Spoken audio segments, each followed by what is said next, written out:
How to back up iPhone contacts to iCloud automatically. Firstly, on your iPhone, open Settings. In Settings, scroll down.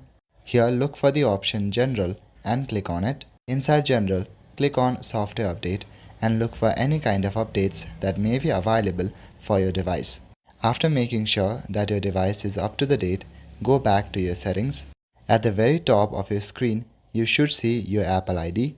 Click on your Apple ID. Scroll down and click on iCloud. Inside iCloud, you will see all the information about it.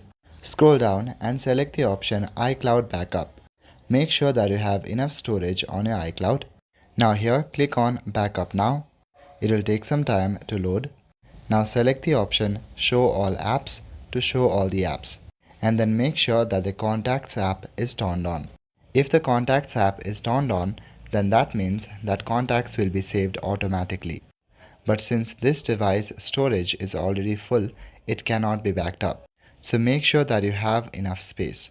That's all for today. Thank you.